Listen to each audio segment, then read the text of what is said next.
The town of Ashwood rested in a quiet valley, its skyline dominated by the rusting skeletons of decommissioned coal power plants.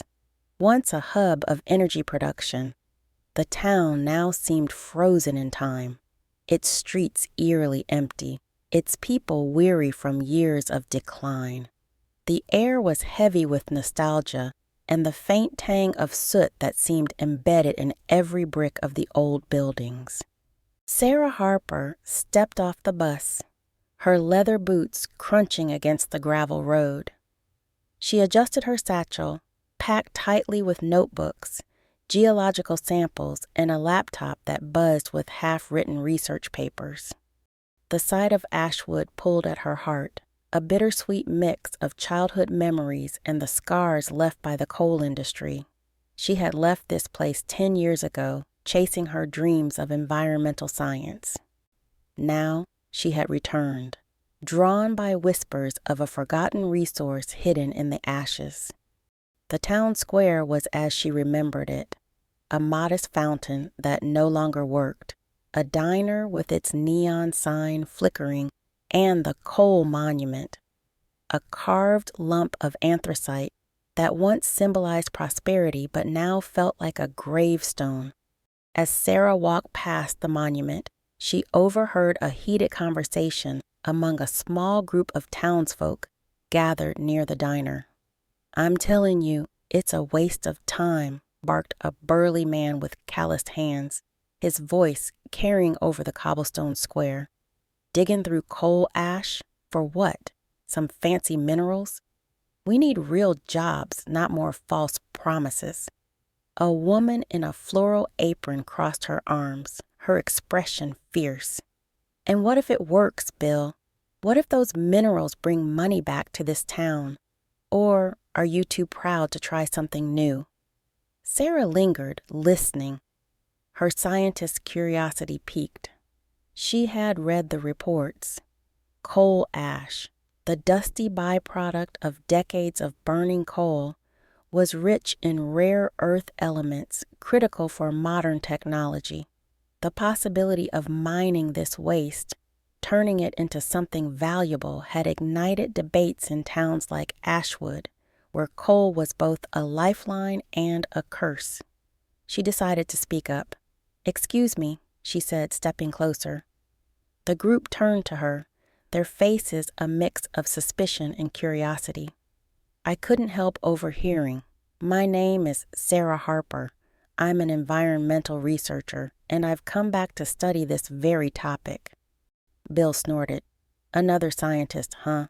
We've had plenty of your kind telling us what's good for us.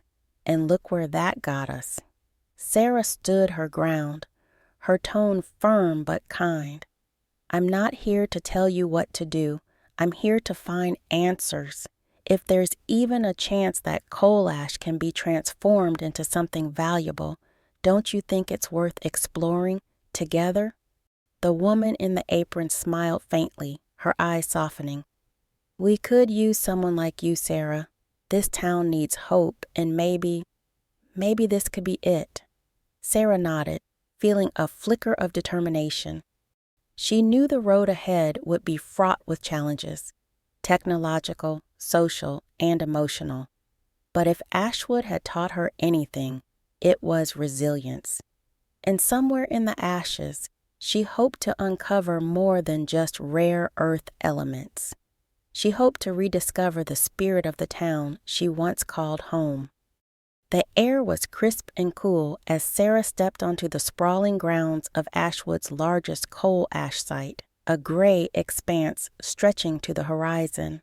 Ethan Rivers, her childhood friend and now her reluctant partner, leaned against his pickup truck, arms crossed. His denim jacket and oil-stained hands spoke of years spent working in the coal plants before their closure. "I still think you're chasing shadows," Ethan muttered as he watched Sarah unload equipment from her car. "But if you're crazy enough to try, I guess I'm crazy enough to help." Sarah smirked. "You always were a sucker for a challenge." The two had reconnected the night before over coffee at the diner. reminiscing about their shared childhood. Ethan had been skeptical when Sarah proposed revisiting the coal ash sites, but curiosity, and perhaps a sense of duty to his town, had ultimately won him over. The ash field was a strange, desolate landscape, with mounds of gray dust that shifted slightly underfoot. Sarah set up a small lab station, her tools gleaming under the pale sun. Using a portable spectrometer, she began analyzing samples, her brows furrowed in concentration. Ethan watched, his skepticism giving way to intrigue. "What are you looking for exactly?" "Rare earth elements," Sarah explained, handing him a tablet displaying colorful graphs. "See these spikes? That's neodymium, used in magnets for wind turbines. And this," she pointed to another section, "is europium. It's essential for electronics." Ethan nodded slowly. "And you're saying there's enough of this stuff here to matter?" "Potentially," Sarah said, "but we need more data to prove it." The two spent hours combing the site, collecting samples from different mounds.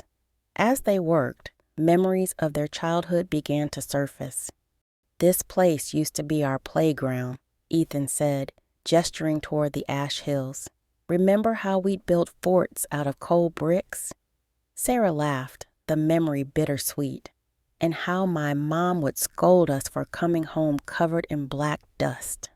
Her smile faded as she recalled the darker side of Ashwood's coal boom, the constant soot in the air, the coughing neighbors, and the toxic runoff that polluted their once pristine creek. Her father, a plant worker, had been proud of the job, calling it the backbone of America. But Sarah had seen firsthand the environmental cost, and it was this duality that had driven her into environmental science. The next evening, Sarah and Ethan stood before the town council in the community center, a modest building with flickering fluorescent lights. The room was packed with curious residents, their faces a mix of hope and suspicion.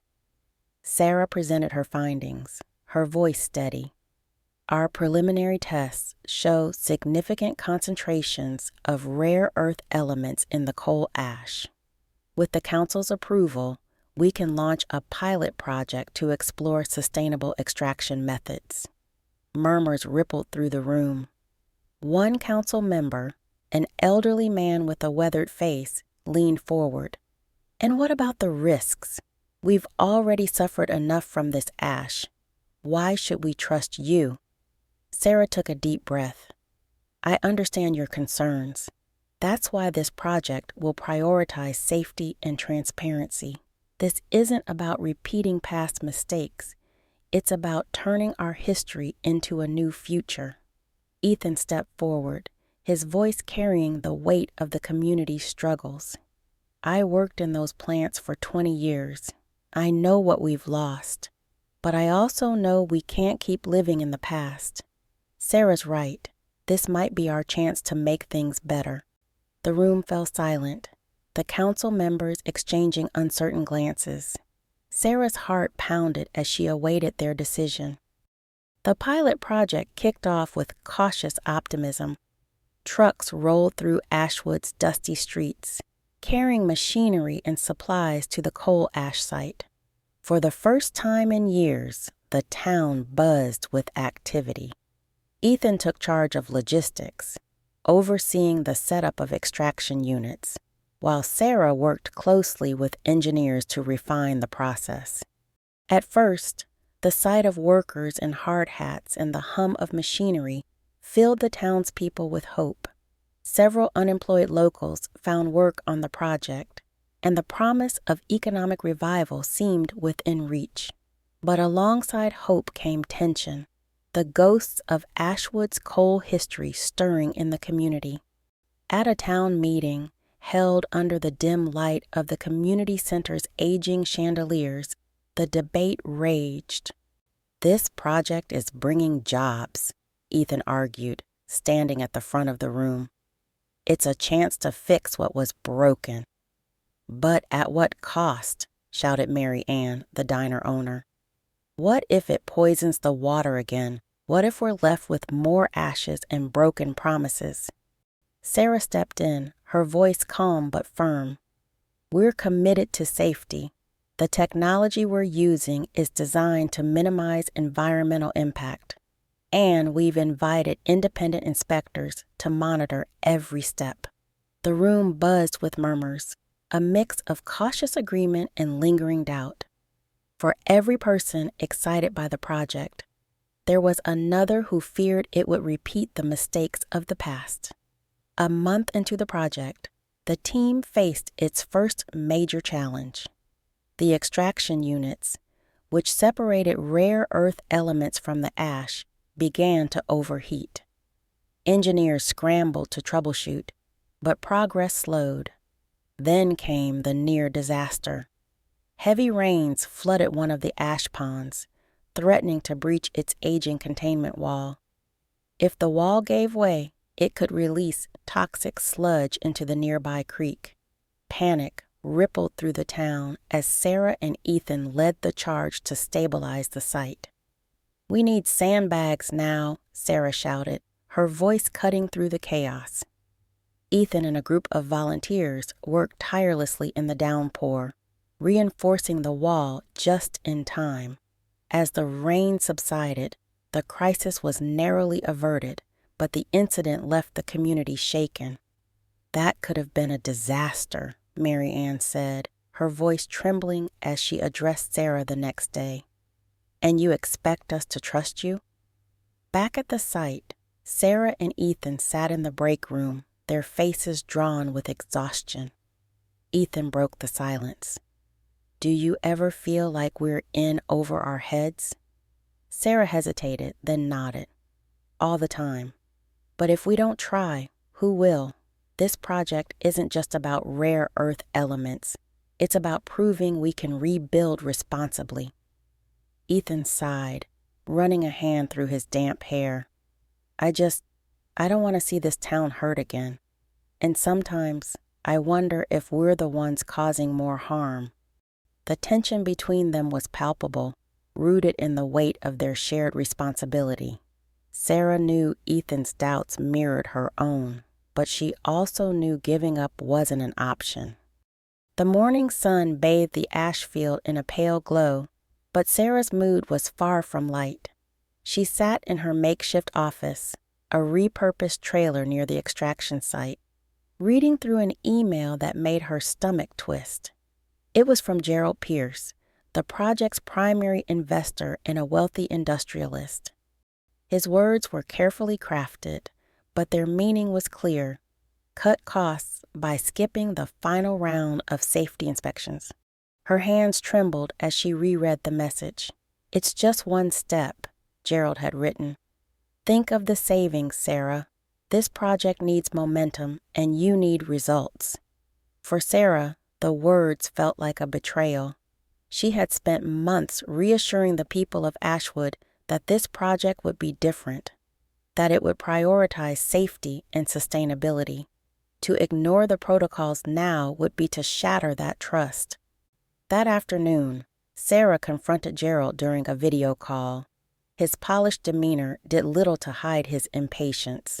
"Sarah," he said smoothly, "I know you're a perfectionist, but this is business. We're already behind schedule. The safety measures are redundant. Trust me." "Trust you?" Sarah's voice was sharp. "You don't live here, Gerald. You don't see what's at stake for these people." Gerald leaned back in his chair, his smile thin. "And if we pull out because you can't deliver, what happens then? No jobs, no progress, nothing. Think carefully, Sarah." The call ended, leaving Sarah staring at the screen, her reflection faint in its darkened surface. For the first time since the project began, she questioned whether she had made the right choice in trusting Gerald's company. That evening, Sarah gathered Ethan and a few of the senior engineers at the site. She laid out the situation, the tension in the room growing with every word. "So, what do we do?" Ethan asked, his jaw tight. If we blow the whistle, this whole thing could collapse. The town, the jobs. Sarah nodded, her chest heavy. I know. But if we keep quiet and something goes wrong, it could ruin Ashwood forever. One of the engineers, a gray-haired woman named Diane, sighed. It's not just about us anymore, Sarah. The town trusted you. If you let this slide, they'll never trust anyone again. After a long silence, Sarah made her decision. We're exposing him.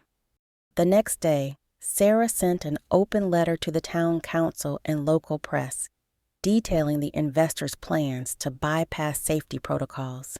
She included evidence from Gerald's emails, knowing full well that it could jeopardize the entire project. The fallout was immediate. Gerald's company withdrew its funding, and work at the site came to a grinding halt. Some townspeople were furious, accusing Sarah of sabotaging their chance at revival. Others admired her courage, but feared what the future would bring without the project. You did the right thing, Ethan said one evening as they sat on the hood of his truck, looking out over the silent ash field, even if it doesn't feel like it right now. Sarah's eyes stung with unshed tears. I just hope it was enough to show them there's a better way. The fallout from Sarah's expose was chaotic, but it sparked something unexpected. A sense of collective purpose in Ashwood. The town, once fractured by distrust and fear, began to rally around a new idea that they didn't need outside investors to reclaim their future. It started small. A local carpenter offered to build workspaces at the site. Diane, the engineer, proposed designs for a scaled-down extraction unit. Even Mary Ann, who had been one of the loudest critics, organized fundraisers at her diner to buy materials. Ethan, always the skeptic-turned-believer, summed it up best one evening. We've been waiting for someone to save us. Maybe it's time we saved ourselves. Under Sarah's guidance, the townspeople pooled their resources and skills to create a grassroots operation. The goal wasn't to mine the ash fields on a massive scale, but to develop a sustainable model that prioritized safety and ethical practices. Sarah worked tirelessly, balancing her scientific expertise with the community's practical knowledge. We don't need to change the world overnight, she told the team during a planning session. But if we can prove that innovation and ethics can go hand in hand, we'll create something bigger than profits. We'll create hope. The group faced countless hurdles, from technical malfunctions to funding shortages, but each setback only strengthened their resolve. The work site, once a bleak symbol of Ashwood struggles, transformed into a bustling hub of collaboration. Months later, the team unveiled their small-scale extraction process. Using state-of-the-art filtration methods, combined with local ingenuity, they succeeded in safely extracting rare earth elements without damaging the environment. The breakthrough was celebrated with cheers, tears, and cautious optimism. The project attracted attention from environmental organizations and ethical tech companies, leading to new partnerships. These alliances brought additional expertise and funding while respecting the town's autonomy. During a public demonstration, Sarah stood before the community, holding a small vial of purified rare earth elements. This isn't just a resource, she said, her voice steady. It's proof that we can honor our past while building a better future, and we did it together. Ashwood began to thrive in ways no one had imagined. The project provided jobs and training, drawing back young people who had once left in search of better opportunities. The town became a symbol of resilience, inspiring similar efforts in other struggling coal communities. For Sarah, the journey was deeply personal. One evening, as she walked along the edge of the ash fields, now partially reclaimed by wildflowers, she reflected on everything they had accomplished. She realized her mission wasn't just about science. It was about people, about blending innovation with humanity to create lasting change. Ethan joined her, carrying 2 mugs of coffee. "So what's next, Professor?" he teased. Sarah smiled, her gaze on the horizon. "Next, we keep building, not just here, but wherever there's a chance to turn ashes into something new." As the sun set over Ashwood, its golden light catching the edges of the once gray landscape, Sarah felt a deep sense of peace. The town had found its new dawn, and so had she.